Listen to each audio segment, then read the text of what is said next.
siblings. Rob lives in Maine with his award-winning photographer wife, Megan. They have 4 children and spend most of their time encouraging and supporting them as they pursue their passions.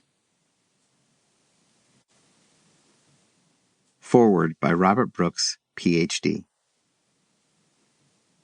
I was trained as a clinical psychologist more than 40 years ago, and during my career, I have witnessed several major changes of focus in my profession. One of the most dramatic has been a shift from a so-called medical model with its emphasis on fixing deficits in people to a strength-based perspective that places the spotlight on identifying and utilizing each person's strengths, or what I have referred to as their islands of competence. This shift is associated with the emergence of the field of positive psychology and an increased interest in a concept that has been a major focus of my work, namely resilience. Studies of resilience in both children and adults have attempted to identify individual factors as well as environmental forces that contribute to our ability to deal more effectively with stress and to thrive in the face of adversity. In my roles as a clinician, consultant, and parent, I have often considered the question, how do resilient children or adults see the world and themselves differently from those who are not resilient? This represented more than an academic question for me. I assumed that the more precisely we could identify those characteristics that define the mindset and behaviors of resilient individuals, the more we could develop strategies to nurture resilience in both our children and ourselves. I discovered that one key attribute of resilient individuals was their adherence to a lifestyle rooted in what I have labeled personal control. Resilient people demonstrated an impressive capacity to focus their time and energy on situations over which they had some control or influence, rather than on situations in which they had little, if any, impact. Personal control represents a very significant quality in determining our emotional and physical well-being. While conducting therapy, I constantly witnessed the negative outcomes associated with the absence of a sense of personal control. I heard accounts of people who based their happiness on others changing first. For example, I would be happy if only my wife treated me better, or who continued to cast blame on a particular situation for the misery they had experienced in their lives. For example, why did I have to be born with a learning disability?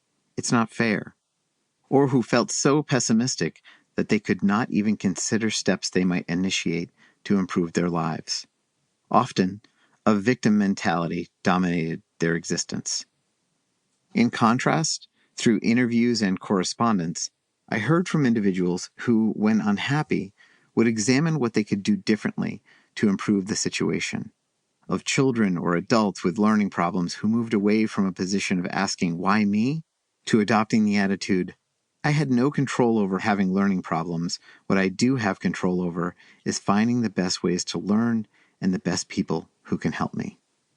Given these first-hand accounts I gathered from resilient people, I voiced the opinion that we are the authors of our own lives, that while events occur beyond our control, what we have more control over than we may realize is our attitude and response to these events. Yet, even while subscribing to this viewpoint, I am fully aware that we live in a world in which an increasing number of people feel overwhelmed on a daily basis. They believe they have little, if any, control over what transpires in their lives, and that the time needed to meet all their responsibilities is in short supply. Distractions are everywhere. Just observe the number of children and adults who, throughout the day, are unable to free themselves from their mobile devices or computers. Live conversations have taken a back seat to brief texts, and constant texting often shifts our focus from the important task at hand. Hours are lost rather than gained in our attempt to multitask. In the middle of completing a project, we are drawn to check and answer our texts and emails, or even begin a new project before the current one is completed. Eventually, most of us realize that our time and energy are being squandered and any sense of personal control is lost.